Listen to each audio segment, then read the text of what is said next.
Hello dear friends, कैसे हैं सभी लोग। तो आप सभी को मेरा प्यार भरा नमस्कार। आज मैं हाजिर हो गई हूँ आप लोगों के सामने एक से बढ़ के एक यूनिक सी और रोज़ के काम को आसान बनाने वाली टिप और ट्रिक्स को लेकर के। और फ्रेंड्स, ये कुछ ऐसी बातें हैं जिससे कि आप अगर जान लेते हैं तो आपके काम भी आसान होंगे और आपके बहुत सारे समय पैसे भी बच सकते हैं। तो इसे जानना तो ज़रूरी है ही। और तो और ख़ास बात ये है कि फ्रेंड्स, काम के साथ साथ अगर कुछ स्मार्ट तरीके से काम किया जाए तो आपका जो काम, समय, सामान दोनों ही बहुत अच्छे से सेट होता है। तो अगर वीडियो पे नए हैं तो चैनल को सब्सक्राइब करें, बेल आइकन को प्रेस कर दें, जिससे हमारी आने वाली वीडियो की नोटिफिकेशन सबसे पहले आपके पास पहुंचे। चलिए शुरू करते हैं। टिप नंबर 1 यहाँ पे हमारा पत्ते गोभी को लेकर के है। तो पत्ता गोभी ऐसा कोई घर नहीं होगा जहाँ पे ये बनता ना हो। सब लोग बड़े चाव से खाते हैं। और इसके साथ एक बहुत बड़ी समस्या है। समस्या ये है फ्रेंड्स कि अक्सर बहुत सारे लोगों की शिकायत होती है कि पत्ता गोभी की सब्जी बनाते हैं या फिर कुछ भी बनाइए, बहुत सारे डिशेस इससे बनते हैं। तो उनकी समस्या ये होती है कि इसको खाने के बाद बहुत सारे लोग शिकायत करते हैं कि गैस बन जाती है, या फिर जो गैस से परेशान होते हैं वो पत्ता गोभी खाना नहीं चाहते। खाने का मन हो तो भी नहीं खाएंगे क्योंकि वो गैस से परेशान हो जाते हैं। तो इसके लिए आपको करना क्या है, जब भी आप पत्ते गोभी की सब्जी बनाएं बस थोड़ा सा ये काम कर दें। आप जब पत्ते गोभी को तड़का लगा रहे हैं ना, उसी समय आप क्या करें कि इसका जो तड़का लगाना है उसे हींग और अजवाइन के साथ लगाइए। तो हींग डालने से इसका जो डाइजेशन और फ्लेवर है दोनों अच्छा आएगा। अजवाइन से बहुत ही नेक्स्ट लेवल का फ्लेवर भी आता है और डाइजेस्ट के लिए भी अच्छा है। तो आप इसका जो तड़का लगा रहे हैं हींग और अजवाइन के साथ लगाएं और इसके बाद आप ये सब्जी देखिएगा। एक तो टेस्टी बनेगी, साथ में इतनी क्यूट सी सब्जी और स्वादिष्ट बनने वाली है ना कि जो लोग डर के भाग रहे थे पत्ते गोभी को खाने के से, वो लोग मांग मांग के खाएंगे और बहुत ही टेस्टी चटपटी सी सब्जी बन के तैयार होती है। तो अब आपकी सारी टेंशन ख़त्म हो गई है पत्ते गोभी को लेकर के। आप आराम से इस तरह से बना सकते हैं और इसे एंजॉय कर सकते हैं। तो वीडियो अच्छी लगे तो प्लीज़ इसे फॉलो ज़रूर करिएगा और इसे याद में रखते रहिए। जब भी आप पत्ता गोभी का सब्जी बनाएं तो इस टिप्स को फॉलो करें। बढ़ते हैं नेक्स्ट टिप की तरफ। तो नेक्स्ट टिप है फ्रेंड्स हमारा, ये भी बहुत बड़ी समस्या हम सभी की बनी होती है। कांच के गिलास, बाउल, बर्तन को लेकर के अक्सर हम क्या होता है कि बाहर से महंगे दामों में इसे खरीद के लाते हैं और उसके बाद इसको थोड़ा सा भी इधर उधर हो तो ये बहुत जल्दी टूट जाते हैं। टूटने के बाद फ्रेंड्स थोड़ा सा दुख होता है। तो दुख तो होगा ही होगा। एक तो इसका सेट खराब हो जाता है और दूसरा पैसे लगा के लाओ और ये अच्छे से वसूल भी नहीं होते, तब तक टूट जाते हैं। तो इस तरह से आपको करना क्या है जिससे कि आपके पैसे भी वसूल हो और ये टूटे भी नहीं, आप अच्छे से लंबे समय तक इसको एंजॉय कर सके या फिर यूज कर सके। इसके लिए आपके पास करना क्या है, बिना फ्री ऑफ कॉस्ट है ये तरीका। इस तरह के सॉक्स आपके घर में, सभी के घर में मिल जाएंगे। अक्सर जो पुराने सॉक्स होते हैं या फिर एक पैर का गुम हो जाए एक पैर का रहे तो इसमें कोई पहनता नहीं है, तो इसको क्या करें कि आप अच्छे से गर्म पानी में वॉश कर लें और ये जो गिलास, बाउल जो भी आपको सेट करना है या फिर अच्छे से इसको रखना है उस पर आप इसे पहना दीजिए। तो इस तरह से हम क्या करेंगे, सॉक्स को गिलास के ऊपर इस तरह से पहना देंगे। पहनाने के बाद इसको अच्छे से फोल्ड कर देंगे और यहाँ पे फोल्ड करने के बाद ये जो क्या होता है फ्रेंड्स, जो रबड़ होता है, रबड़ बैंड आप कोई सा भी ले लीजिए। हम इस तरह से जो मिठाई वाला रबड़ होता है उसको हम स्टोर करते रहते हैं, तो ये बहुत काम आ जाता है। इसे फेंकने की बजाय आप भी स्टोर किया करिए, आपके हमेशा काम आने वाला है ये। तो रबर बैंड से आप इसे अच्छे से सिक्योर कर दीजिए। इससे क्या होगा कि आपके जो सॉक्स है वो हिलेंगे डुलेंगे भी नहीं और अच्छे से आपका जो गिलास है ये भी सेफ हो जाएगा। तो सेम प्रोसेस से आपके पास जितने भी गिलास और बाउल, बर्तन जो भी हो आप इस तरह से कर सकते हैं। प्लेट वगैरह अगर आप कांच की यूज करते हैं तो उस पर तो सॉक्स आप लगा नहीं पाएंगे। अगर बड़े हैं तो उस पर क्या करें कि बच्चों की टी शर्ट वगैरह जो भी हो, जो वेस्ट हो, आप यूज नहीं करते हो, वो लगा सकते हैं। और अगर छोटी है तब तो आप सॉक्स से भी काम चला सकते हैं। तो आप अपने हिसाब से एडजस्ट करें और इस तरह से कांच के बर्तनों को आप सेव करके रख सकते हैं और इसे लंबे समय तक यूज कर सकते हैं। तो आई होप कि आपको ये टिप्स अच्छी लगी होगी। तो बढ़ते हैं नेक्स्ट टिप की तरफ। टिप नंबर 3 है यहाँ पे फ्रेंड्स हमारा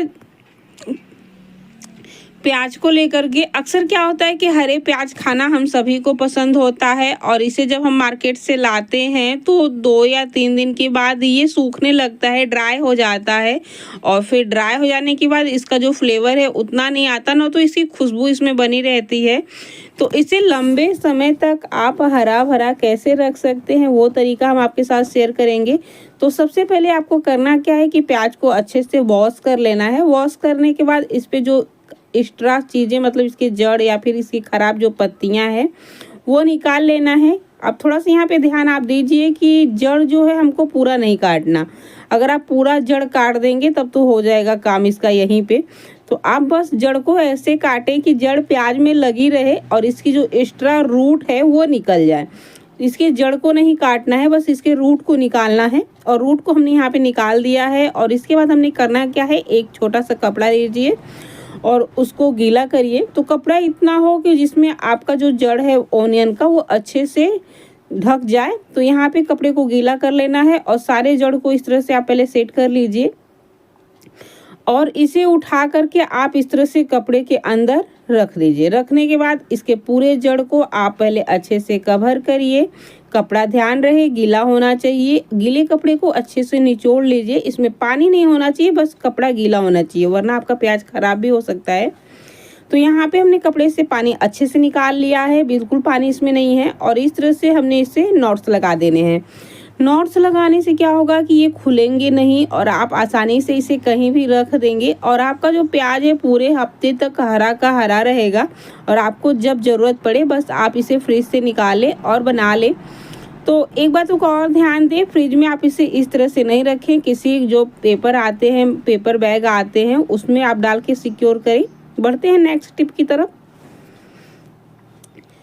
तो नेक्स्ट टिप है यहाँ पे फ्रेंड्स हमारा टमाटर को लेकर के। जैसा कि आप सभी को पता है कि अभी टमाटर का सीज़न चल रहा है और टमाटर भर भर के आ रहे हैं। और सीज़न नहीं भी हो तो अक्सर हमारे साथ क्या होता है कि हम रोज़ रोज़ तो बाज़ार से ऐसी सब चीज़ें लाते नहीं हैं। जब एक बार आता है ढेर सारा तो इसको स्टोर करना होता है और इसे लंबे से लंबे समय तक कैसे चलाया जाए, बस ये तरीका हम आपके साथ शेयर करने वाले हैं। तो सबसे पहले आपको जितना टमाटर आपको स्टोर करना है या फिर लंबे समय के लिए रखना है उतने टमाटर को आप ले लीजिए और इसको पहले वॉश करिए। वॉश करने से क्या होता है कि जो हम टमाटर खरीद करके लाते हैं उसे पकाने के लिए केमिकल वगैरह का यूज किया जाता है, जिससे टमाटर जल्दी पक जाते हैं। तो आप जब धो लेंगे तो वो केमिकल इस पे से हट जाएगा। हटने के बाद क्या होता है कि आपका जो टमाटर का पकने वाला प्रोसेस है वो रुक जाता है। रुकने के बाद आप क्या करें कि इस तरह से पुरानी टी शर्ट वगैरह ले लें और इसमें इस तरह से डाल के या फिर कॉटन का कोई भी कपड़ा ले लें और टमाटर को धोने के बाद अच्छे से पोंछ लें, जिससे इस पर पानी बिल्कुल भी नहीं रहना चाहिए। और जब इस पर पानी नहीं रहेगा अच्छे से आप इससे सारे पानी को ड्राई कर लेंगे। तो यहाँ पे आप देख सकते हैं सारे टमाटर से पानी अच्छे से सूख गया है। तो हमने टी शर्ट इसलिए बताया क्योंकि इसमें ये काम बहुत जल्दी हो जाता है।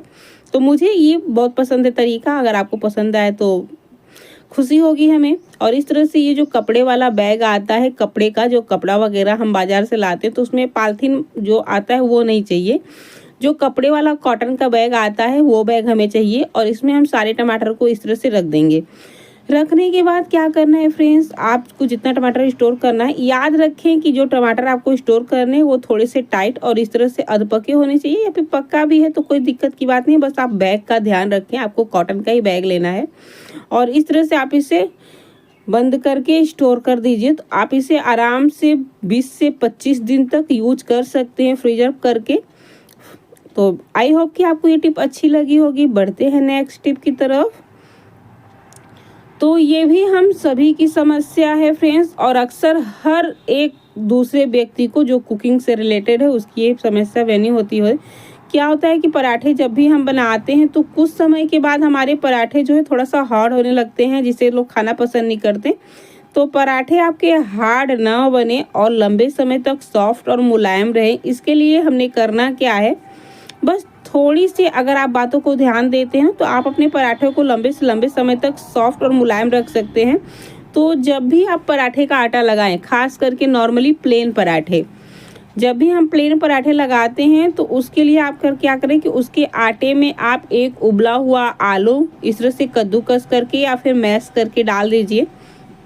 तो जैसे आपको आसानी हो कद्दूकस करें या मैश करें और इसी के साथ 1 चम्मच सरसों का तेल, घी या बटर यहाँ पे नहीं लेना है, बस सरसों का तेल लेना है और इसे अच्छे से पहले आटे में आप मसल लें। तो याद रखिए, उबला हुआ आलू और सरसों का तेल आटे में अच्छे से मसल लेना है। थोड़ा थोड़ा पानी डाल करके आपको आटा लगा लेना है। और दूसरी ध्यान देने योग्य बात यह है कि आटा आपका जो लगे पराठे के लिए वो सॉफ्ट होना चाहिए, मतलब रोटी से थोड़ा मुलायम होना चाहिए। और इस तरह से फ्रेंड्स ये आटा लग के रेडी हो चुका है। अब आप इससे आप पराठे बनाएंगे ना, तो आपके पराठे लंबे से लंबे समय तक सॉफ्ट और मुलायम रहेंगे। और तो और आलू डालने से जो आपका पराठा है मुलायम होने के साथ साथ क्रिस्पी भी रहेगा। तो लंबे समय के बाद भी अगर आप इसे यूज करते हैं या फिर खाने के लिए सर्व करते हैं तो ये बिल्कुल सॉफ्ट और मुलायम क्रिस्पी बने रहेंगे। तो ये देखिए, मैं आपको तोड़ के दिखाती हूँ कितनी आसानी से टूट जा रहे हैं, जबकि पराठे बनाए हुए हमें 30 से 25 मिनट तक हो चुका है। तो इस तरह से आप इसे स्टोर कर सकते हैं, आधे से 1 घंटे 2 घंटे के लिए आपके पराठे मुलायम रहेंगे। तो बढ़ते हैं नेक्स्ट टिप की तरफ। तो यहाँ पे टिप नंबर फ्रेंड्स 6 भी हमारा आटे को लेकर के है, जो कि ये भी आप लोगों की समस्या है। अक्सर हम जब रोटियां बनाते हैं तो कितनी भी कोशिश करें थोड़ा बहुत आटा बच ही जाता है। कोई जानबूझ के तो नहीं बचाता, लेकिन फिर भी बच ही जाता है। और इसके बाद हमने करना क्या होता है, वही काम, इसे फ्रिज में रखना। तो जब हम आटे को फ्रिज में रख देते हैं और इसे जब कहीं हम निकालना भूल जाते हैं बनाने से पहले और तुरंत निकाल के तुरंत बनाना होता है ना, तो इसकी रोटियां अच्छे से बनती नहीं हैं। उसके लिए आपको करना क्या है कि फटाफट से आप एक बाउल ले बड़ा सा, उसमें पानी गर्म ले या फिर किसी भी पैन कढ़ाई में आप गर्म पानी ले, उसमें इसको कटोरी को या डिब्बे को जिसमें आपने आटा रखा हुआ है उसको रख के कवर कर दीजिए 3 से 4 मिनट के लिए। 3-4 मिनट के लिए अगर आप कवर कर देते हैं तो इससे क्या होगा कि जो गर्म पानी का स्टीम है वो आपके आटे के अंदर जाएगा और आपका जो आटा है बहुत जल्दी से सॉफ्ट हो जाएगा। और यहाँ पे इसे निकाल करके बाहर आप देखेंगे तो वाकई में आपका जो आटा है बिल्कुल सॉफ्ट और मुलायम हो जाएगा। इस तरह से आप देख सकते, देखिए 2 से 2.5 मिनट ही हमने रखा हुआ था अभी, और ये देखिए आटा कितना मुलायम हो चुका है। अब आप इससे बहुत आसानी से अपनी रोटियां बना सकते हैं और आपको रोटियां बेलने में कोई परेशानी का सामना नहीं करना पड़ेगा। आप इजीली जितनी चाहे उतनी रोटियां फटाफट से बना सकते हैं। तो आपकी ये टेंशन ख़त्म हो चुकी है। तो आई होप कि आपकी ये जो आज की टिप्स है आप लोगों को बहुत पसंद आई होगी। आपका कीमती समय देने के लिए दोस्तों बहुत बहुत धन्यवाद। वीडियो अच्छी लगी तो प्लीज़ सपोर्ट करिएगा, हमें आपके सपोर्ट की बहुत ज़रूरत है। तो इस तरह से मिलते हैं नेक्स्ट वीडियो में, तब तक के लिए बाय बाय, नमस्कार, स्वस्थ रहें, मस्त रहें।